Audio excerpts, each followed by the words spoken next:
자, 그 다음에 이제 남녀 성행동의 차이인데요.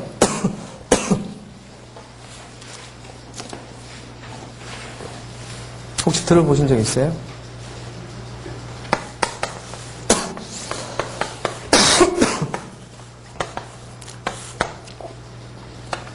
쿨리지는 예전에 미국 대통령 했던 사람 이름이에요. 쿨리지 대통령. 이 대통령의 일화에서 따가지고 쿨리지 효과라는 걸 얘기를 하는데, 이 쿨리지 효과라는 용어는 뭐 새로운 암컷이 나타나면 수컷이 성적으로 다시 흥분하는 그런 현상을 이제 이 쿨리지 효과라고 얘기하는데, 이 쿨리지 대통령이 예전에 대통령 재임 시절에 시범농장이 이렇게 만들어져가지고 이렇게 시찰을 나간 적이 있어요. 부인을 대동해서.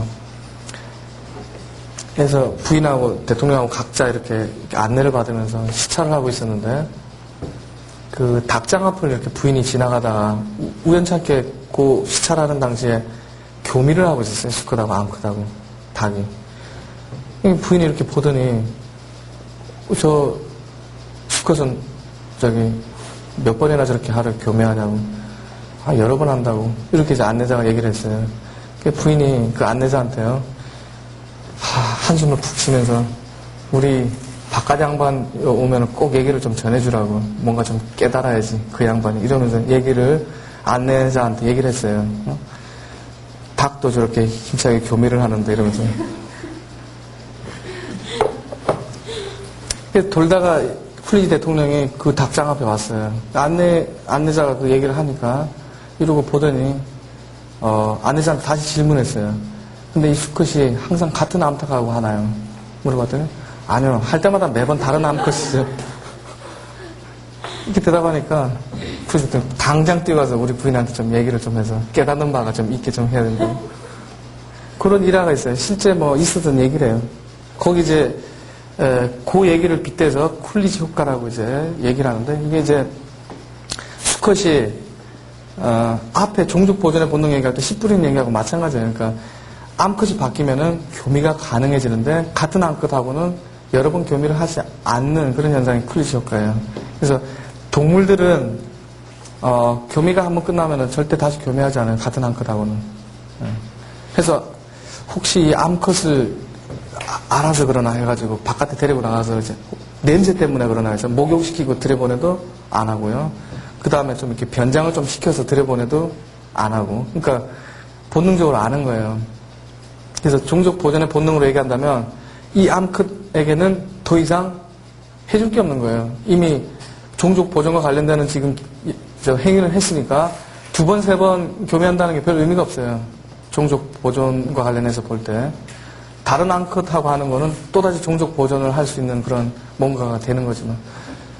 그래서 이 쿨리지 효과는 못 말리는 남성들의 바람기를 이제 얘기하는 건데, 이 여성학자들은 이런 식으로 해가지고 남성들의 바람기를 정당화하는 거 아니냐라고 굉장히 또 우려를 표현하기도 해요.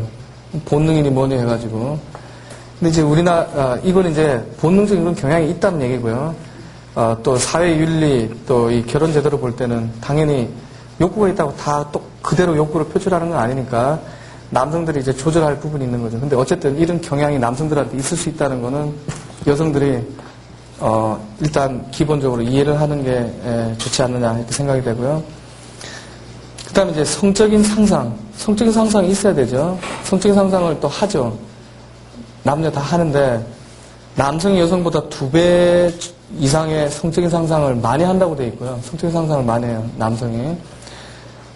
그리고 성적인 상상의 내용도 남녀가 상당히 다릅니다. 남자 같은 경우는 이렇게 장시간에 전의를 하고 구애를 하고 이런 복잡한 줄거리를 굉장히 싫어해요. 단순무식하게 바로 그냥 성행위로 들어가는 그런 상상을 많이 하는 걸로 되어 있습니다. 단순무식하게. 그래서 주로 욕정을 푸는 그런 이 상상이 많다고 되어 있고요. 반면에 여성들은 직접적인 성행위보다는 뭔가 이렇게 부드럽게 분위기를, 그러니까 굉장히 그러니까 어떤 애정을 느끼는 그런 상상이 많다고 되어 있어요. 그래서 그 결과물로 성행위가 있는 거지, 그 이전에 이렇게 낭만적인 분위기, 또 남자가 자기한테 이렇게 구애하는 어떤 그런 과정. 그래서 굉장히 그 친밀감이 느껴지는 그런 포근한 느낌, 뭐 이런 걸 갖다가 이렇게 줄거리를 엮어 나가면서 성적인 상상이 이어지는 그런 특징이 있다고 되어 있습니다. 그러니까 남자, 여자 상당히 다르죠. 그리고 남자들은 그 성적인 상상에 낯선 여자들도 굉장히 많이 등장하고요. 지나가다가 본 사람 뭐 그리고 여러 명이 등장하기도 하고요. 한꺼번에. 근데 여성들은 주로 자기가 이렇게 애정을 갖다가 같이 나누고 싶은 사람이 많이 등장하고 또 1대1 관계를 많이 생각한다고 그러고요. 이 대체적인 경향을 얘기하는 거예요. 그래서 성적인 상상에서도 상당히 차이가 있다 이렇게 얘기를 할 수가 있습니다. 재밌는 연구가 어떤 게 있냐면요. 이성이, 그러니까 길을 가는데 이성이 갑자기 다가와가지고, 그러니까 몇 번 본 이성이에요. 근데 잘 모르죠. 이성이 다가와서, 안녕하세요. 자주 뵙게 되는데요. 오늘 밤 참 저랑 침대로 가실 수 있겠습니까? 만약에 이렇게 질문했다면 어떻게 대답하겠느냐? 라는 질문을 미국 남녀에게 이렇게 질문을 했대요. 침대로 가는 건 이제 고투베드죠, 고투베드. 해서 물어봤더니 대답이 남녀 간에 굉장히 상반돼요. 여성은 이 사람 미쳤나, 이제 이런 식의 반응. 굉장히 불쾌했다. 어리둥절, 당황. 이런 대답이 대부분인데, 남자는 이게 웬 떡이냐. 좋습니다가 75%라고 대답을 했어요. 이거는 행동이 아니고 이제 성의식이죠, 의식. 실제로 만약에 그런 장면을 연출해놓고 대답하는 걸 관찰했다면은 제 생각에는 좋습니다라고 대답하는 남성 비율이 떨어질 거예요. 속으로는 좋아도 그렇게 이제 대답 못하는 남성들이 많을 거니까 비율이 좀 더 떨어질 거지만 이 머릿속에 생각하는 거는 좋다는 거예요. 75%. 이 남녀 간에 굉장히 다른 거죠. 그래서 남자들은 사귀는 기간에 상관없이 여자하고 사귈 때 여자들이 성에 대해서 허용을 해줄 거다. 성관계를 허락할 거다라고 생각하는 경향이 있대요. 반면에 여자는 상당히 기간이 중요합니다. 사귀는 기간이. 그래서 한 5년 정도 사귀었다면은 좀 알고 해서 그래 성에 대해서 생각을 해볼 수 있다. 긍정적으로 이렇게 생각하지만 6개월 정도 사귄 경우는 글쎄 좀 중립적인 태도예요. 뭐 내가 얘라고 대답하기 좀 생각해봐야 되겠다. 일주일 사귀었다. 굉장히 부정적이에요. 뭐 내가 알지도 못하는데. 근데 남자는 일주일이고 6개월이고 5년이고 경향이 비슷하다는 거예요. 예. 어쨌든 이 성에 대해서 접근하려는 그런 욕구가 굉장히 강해요. 그래서 그 남녀 간에 사귀는 그 과정을 보면 그 신체적인 접촉과 관련해가지고 실행을 하는 그런 게 상당히 많이 나타납니다. 예. 또 떠올리면서 이렇게, 그렇구나라고 하시는 분도 있고, 아닌 분도 있을 수 있는데, 남자가 요구하고 여자가 거절하는 그런 이 투쟁 과정이 굉장히 여자를 괴롭히는 경우가 많이 있어요. 자꾸 거절하다 보니까 미안해서 어디까지 거절해야 되나 이러면서 마음 약한 이 여성들은 또 들어주게 되고, 뭐 이런 식으로 이 관계가 이제 진행됩니다. 어쨌든 남자는 상당히 그런 걸 요구하는 어떤 그 행동으로 성행동이 나타난다는 거죠.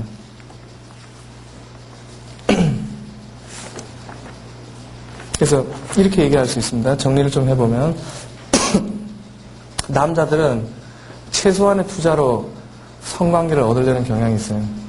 최소한의 투자로. 여성들한테. 반면에 여성들은요, 성적인 접근을 허락하기 전에 남성의 투자를 확인하려고 그래요. 이때 투자는 너무 경제적인 용어로 들릴 수 있겠지만 자기에 대한 애정이 확인되기 전에 성적인 접근을 허락하지 않으려고 그래요. 그래서 제일 앞에 여성이 원하는 거, 남성이 원하는 거 얘기할 때 여성은 자기를 보호해줄 수 있는 남성을 원한다고 그랬잖아요. 그러니까 자기를 보호해준다는 확인이 되기 전에는 자기가 갖고 있는 재산, 생식적인 재산을 절대 내놓을 수 없는 거죠. 반면에 남자 입장에서는 자기가 제공해줄 수 있는 거를 그거보다는 종족 보정과 관련되는 어떤 그런 여성의 그런 성관계를 갖다가 먼저 얻고 싶어하는. 그러니까 이게 서로 원하는 게 다르기 때문에 거기서 이제 갈등이 나타날 수 있는 거고, 특히 이제 남성들이 단기간에 이런 그 성적인 접촉 만족을 얻으려고 하기 때문에 가까운 사람 간에도 문제가 나타날 수 있고 낯선 사람한테 그런 행동을 하는 경우에 이 성희롱 문제가 이제 나타나는 거예요. 그래서 성희롱이라는 것은 원하지 않은 혹은 합의되지 않은 성적인 관심이다. 이렇게 이제 정의를 할 수 있는데 남성들이 너무나 단기적인 성적인 접촉을 얻고자 하기 때문에 이제 나타날 수 있다. 그래서 성희롱은 뭐 이렇게 신체적인 접촉이 꼭 있어야 되는 게 아니고 쳐다보지 말라고 그랬는데 계속 어떤 신체 부위를 쳐다본다든가 이게 다 성희롱이 들어가죠. 그래서 제가 예전에 이 성희롱 사례를 보면 여성들한테 참 많아요. 뭐 얘기를 못해서 그렇지 성희롱 사례가 참 많은데 그 어떤 여대생은 그 고속버스를 타고 가면서 사람이 다 타지 않은 좀 한적한 고속버스에서 그러니까 그 좌석이 두 개 있어도 각자 혼자서 이렇게 타고 있는 거예요. 좌석이 많이 남으니까 혼자 타고 가는데 그 옆에 복도 옆에 이렇게 앉은 그 좌석에 앉은 남자가 자꾸 힐끔힐끔 쳐다보면서 성기 노출을 한 거예요. 그러니까 전혀 다가와서 뭐 한 건 아니죠. 근데 성기 노출해가지고 막 이렇게 자유행위를 이제 하는 거예요. 그 여학생이 놀래가지고 소리를 지르고 운전기사를 막 부르고 이러니까 운전기사가 보고는 제지를 하고 그 고속버스가 도착하면서 바로 그 경찰 불러가지고 이렇게 뭐 데리고 갔다는데 모르겠어요. 뭐 경범죄로 뭐 처벌을 받겠죠. 뭐 훈방 조치를 하든가. 그 굉장히 심각한 성희롱이죠. 전혀 접촉은 없어서도. 그래서 이런 성희롱 문제가 많이 일어나고 또 저는 이제 대학에서 강의를 지금 하고 있으니까 대학가에도 이런 성희롱 문제가 요새 상당히 많이 불거지고 있어요. 이게 갑자기 나타난 게 아니라 예전에도 있었지만 문제시하지 않았던 것들이 지금 나타나기 때문에 그런 건데요. 동아리 활동하면서 뭐 과 활동하면서 이런 선후배 간에 이런 성희롱 문제가 상당히 많이 있다고 그래요. 그래서 아무 생각 없이 이렇게 뭐 어깨동무도 하고 뭐 성적인 농담도 하고 그러는데 상대방한테 상당히 수치감을 유발하고 불쾌감을 유발을 하는 거예요. 그래서 거부하는 그런 그 말이나 행동을 했는데도 불구하고 지속되면은 이거는 이제 요새는 바로 고소 들어가죠. 고소 들어가서 제가 아는 그 사건은 그 남학생이 사과문을 이제 대자보로 붙이는 걸로 이제 해결을 했는데 공개적으로 이제 잘못했다 이러는 걸로 이런 게 상당히 있는 거죠. 남자 입장에서는 특히 이제 술 먹고 나서 그런 그 일들이 많아요. 좀 어느 정도 아는 사람들 모임에서 이런 일이 일어나는 거는 술 먹고 나서 뭐 그런 얘기 할 수 있는 거지 아니면은 뭐 좀 어깨동무 할 수 있는 거지 이런 식으로 이제 생각을 한단 말이죠. 그래서 요새 뭐 공무원들이나 기업체의 이 성교육 같은 것도 의무적으로 들어가 있고 해서 좀 이제 의식이 바뀌어 나갈 거라고 생각은 하지만 여전히 지금 뭐 면면이 지금 이런 생각들, 고정관념들이 이어지고 있기 때문에 이런 성희롱 문제는 앞으로도 계속 사회 이슈가 되지 않을까 생각이 되고요. 드라이브 하면서 많이 일어난다 그래요. 야외로 드라이브 하면서. 그래서, 그런 여성 입장에서는 예방하는 게 어쨌든 중요하니까, 조심해야 되는 게 있는 거죠. 그래서 파티, 술 먹고, 드라이브 하면서 인적이 드문 데로 갈 때는, 자기가 원치 않을 때는 상당히 조심을 좀 하면서, 환기를 시킨다든가, 공기를 말이죠. 예. 열이 막 나고 이러면은 더 이 남성들이 동물적으로 변하기 때문에 환기를 시키고, 분위기를 딴 데로 돌리게끔 이렇게 유도하고, 이렇게 좀 예방적인 조치를 좀 할 필요가 있어요. 그래서 여성들도 원하지 않는 그런 그 상황에서 어떤 성행위가 있고 나서 나중에 뭐 이렇게 얘기하기에 앞서서 뭔가 스스로 내가 원하는지 원하지 않는지도 잘 따져보고요. 대답도 확실하게 하고요. 제가 지난 시간에 얘기 드렸나 모르겠는데 여성이 no라고 얘기하면 maybe고 maybe라고 얘기하면 yes라고 남자들은 알아듣는다. 이런 경향이 있다고요. 안 돼요라고 하면은 뭐 글쎄요 정도는 알아듣고 글쎄요 그러면 된다는 얘기구나. 된다고 얘기하는 여자는 이 여자는 좀 굉장히 해픈 여자구나. 이런 식으로 이제 가감해가지고 알아듣는 거예요, 남자들이. 의사소통이 직접적인 대화에 의해서 되는 게 아니라 속으로 막 진행이 되는 거예요. 남자는 남자대로, 여자는 여자대로. 그래서 그런 의사소통을 좀 분명하게 하는 것도 굉장히 중요한 과정이죠. 미국에서는 이미 예전에 인정이 돼 있어요. 그래서 아무리 부부라도 남자가 여자를 무슨 자기의 재산 정도로 생각한다면은, 재산의 일부로 생각한다면은 마음대로 하는 거지만, 그게 아니고 같은 인격체로 이렇게 생활한다고 한다면은, 원하지 않을 때 강제로 어떤 행동이 일어난다 그러면 이것도 역시 성폭행으로 볼 수 있다는 거죠.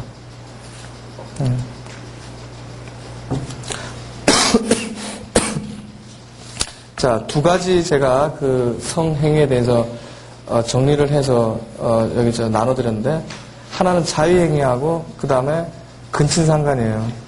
이게 참 공개적으로 얘기가 잘 안 되는 주제이기 때문에 제가 이 두 개를, 여러 가지 더 현상들이 있지만 이 두 가지를 특히 뽑아가지고 제가 이제 갖고 왔는데, 이 자유행위라는 거, 이게 매스터베이션이죠. 영어로는 매스터베이션인데 이 용어 자체가 상당히 부정적인 의미를 갖고 있어요. 이게 원래는 라틴어 동사 매스터베어에서 나왔다고 돼 있는데, 유래했다고 돼 있는데, 매스터베어라는 단어가 손으로 더럽히거나 오염시킨다라는 뜻을 갖고 있대요. 그러니까 벌써 매스터베이션 하면 더럽힌다, 안 좋다는 의미가 들어가 있는 거예요. 이 용어 자체에. 그래서 우리 나라 말로는 뭐 자유행위라고 하기도 하고 수음이라고 하기도 하고 뭐 이렇게 번역을 해서 쓰는데, 영어로는 또 오나니즘이라고도 얘기해요, 이 자유행위를. 그래서 이 구약 성서에 보면 오난의 얘기가 나오는데요. 이게 보면 이제 유태인들이 자유행위에 대해서 굉장히 문제가 되는, 그러니까 신의 계시를 어기는 그런 무서운 행위로 이렇게 간주했다는 걸 볼 수가 있어요. 이 오난은 이게 또 생각이 안 나네. 아버지 이름이 유다인가? 유다의 둘째 아들인가 그런데요. 제가 지금 정확하게 기억이 안 나네. 형이 결혼해가지고 자손을 남기지 못하고 사망을 하게 돼요. 그래서 저희 오난이 형수하고 같이 살게 돼요. 형이 자손을 남기지 못했으니까 너가 형수하고 살면서 자손을 남겨라. 이렇게 이제 돼 있는데, 일종의 형사치수제도가 그때 있었나 봐요. 그렇죠. 유태인 사회에. 그런데 이 오난이 자손을 남기지 않는 행위를 자꾸 한 거예요. 그래서 그 기록에 보면은 뭐 잠자리를 갖다 거부한다든가, 아니면은 아마 지금 추정해 보면은 체외 사정을 한다든가, 혹은 그냥 자유행위로 성행위를 회피한다든가, 이런 식의 임신을 안 한 상태로 계속 이렇게 생활을 한 거예요. 결혼을 했는데. 그래서 신이 노해서 결국 죽었다라고, 신의 뜻을 어겨서 죽었다라고 이렇게 기록이 나와요. 그래서 이거를 이제 후세 사람들이 오난이 자유행위를 해서 신의 뜻을 어겼기 때문에 죽었다. 이 신의 뜻이라는 건 뭐냐면, 종족 보존과 관련된 성행위는 신의 뜻을 따르는 거지만 그 외의 성행위는 다 신의 뜻을 거스르는 걸로 이렇게 간주가 됩니다. 따라서 자유행위는 전혀 상관이 없죠. 종족 보존하고. 동성애도 마찬가지예요. 동성애도 이게 뭐 종족 보존할 수 있는 행위가 아니에요. 이런 행위들은 다 돌로 맞아 죽을 행위라는 거예요. 그래서 실제로 돌로 맞아 죽은 사람이 있대요. 유태인 사회에서. 그래서 유태교에 이어서 기독교 문화로 들어가면서도 그 전통이 그대로 이어집니다. 그래서 서구에서는 이 자유행위라는 게 1900년대 초까지만 해도 굉장히 문제가 되는 행위로 계속 규정이 되어 왔어요. 그래서 18세기에 스위스의 의사 티쇼시라는 사람이, 이 사람 의사예요. 의사는 객관적으로 병을 고쳐주는 사람이잖아요. 이 사람이 논문을 냈는데 뭐라고 냈냐면, 정액을 상실하는 것이 질병의 원인이다. 이렇게 발표해서 자유행위를 하게 되면 어쩌고저쩌고 이런 병들이 걸린다라고 쫙 무시무시한 병들을 쫙 나열해놨어요. 뭐 황달도 들어가고 뭐 이상한 질병들을 다 이렇게 열거했어요. 뭐 정신병 포함해서 신체적인 질병, 정신병. 여자의 경우는 자유행위라면 뒤에 몇 가지 더 달아놨어요. 더 무서운 병에 걸린다 해가지고. 그래서 솔직히 여성들은 별로 신경을 안 썼어요. 과거에. 여성들은 별로 자유행위를 안 한다고 생각했고, 남성들한테 주로 문제가 된다고 해서 남성들한테 경고하는 그런 내용들이 많았는데 그 19세기에 들어서면 유럽에서는 그 애들이 자유행위하면 굉장히 문제가 되기 때문에 감시를 해야 된다라는 그런 교육 풍토가 또 나타납니다. 특히 이제 그 빅토리아 왕조 시대 1800년대 말에 그 영국이 지배하고 있을 때 유럽 그 사조를 지배하고 있을 때 빅토리아 여왕이 굉장히 금욕주의거든요. 결혼도 안 하고 있었지. 해가지고 뭐 부부 횟수를 갖다가 칙령으로 이렇게 뭐 하달할 정도로 한 달에 몇 번 이상 하지 말라. 국력 낭비다. 뭐 이런 식으로 지금 우리가 전 세계적으로 이 국력을 신장하는데 매진해야 될 텐데 어찌 체력을 낭비하고 있는 해가지고 진짜로 칙령으로 대통령 칙령으로 그런 걸 냈어요. 그 금욕주의니까 이 애들이 자유행위하는 거 굉장히 더 심각하게 보는 거죠. 그래서 심지어는 학대적인 치료나 예방법들이 나오게 됩니다. 굉장히 비인간적인 치료법이 나와요. 다리미로 지지는 방법도 나오고요. 남자의 그 귀두 부분을 둔감화시키는 거예요. 아예 그 만져도 별로 쾌감이 안 느끼지. 얼마나 이게 비인간적인 거예요. 묶어놓기도 해요. 손을 잘 때. 아니면은 일종의 그 보호대 같은 걸 갖다가 성기 부분에 착용시키기도 하고. 이런 방법들을 애들한테 적용시켜서 자유행위는 굉장히 무서운 결과를 초래하기 때문에 어떻게든 못하게 해야 된다. 이런 식으로 이제 접근을 한 때가 있었다는 거죠. 근데 이제 20세기 초에 들면서 이 앨리스라는 학자가 이제 다른 목소리를 냅니다. 그러니까 그 이전에는 자유행위에 대해서 다른 소리를 하면 그게 괜찮을 수 있다는 얘기를 하면 굉장히 매도를 당하는 그런 분위기예요. 뭔 소리 하고 있냐 너. 앨리스라는 사람이 그때 용감하게 건강하게 태어난 아이가 단순히 자유행위를 한다고 해서 어떤 해를 입는다는 결론은 믿을 만한 증거가 없다라는 주장을 이제 합니다. 그 이후에 이제 조금씩 다른 그 자유행위에 대한 얘기들이 나오게 되는데 이제 결정적인 거는 킨제이 보고서예요. 킨제이 보고서에서 설문지 결과를 딱 발표했는데 92%의 남성과 62%의 여성이 자유행위를 한 적이 있다라고 대답을 했다. 그러니까 사람들이 깜짝 놀라서 뒤집어진 거죠. 자유행위를 내가 하고 있다라고 만약에 남들한테 얘기하면 이거는 뭐 변태니 뭐 아니면 뭐 이상한 눈총을 받기 때문에 전혀 얘기할 수가 없는 주제인데 결과가 이렇게 딱 나오니까 뭐 이렇게 많은 남자들이 한다는 얘기냐? 여자들도 뭐 상당히 많네? 이렇게 되니까 이제 성에 대한 의식이 이제 변화하기 시작하는 거죠. 거기서부터 이제 그렇다면 이 자유행위가 해롭다고 볼 수 있는 거냐? 객관적인 근거를 찾자 해서 연구들이 이제 진행이 되는데 지금 현재 이제 결론적으로 얘기하면은 최근에 그 결론은 어떻게 되어 있냐면 그 밑에 이제 얘기가 그런 거예요. 사춘기 동안에 자기 자극이죠, 자유행위가. 자기 자극은 성적인 긴장을 방출시키는 효과가 있을 수 있고 성적인 정체감을 발달시키고 자신의 성기관에 대해서 어떤 학습하는 데 도움이 되는 장점이 있다라고까지 얘기가 되고요. 단 문제가 되는 상황은 자유행위 때문에 죄의식을 느끼게 되면 그게 이제 개인의 생활을 방해하기 때문에 문제지 자유행위 자체는 절대 문제가 아니다라고 지금 결론을 이제 내리고 있어요. 뭐 가끔 청소년들이 뭐 자유행위 하면 성기가 뭐 휘어지나요? 뭐 문제가 생기나요? 성병에 걸리나요? 뭐 어쩌고 물어보는데 전혀 근거 없는 얘기예요.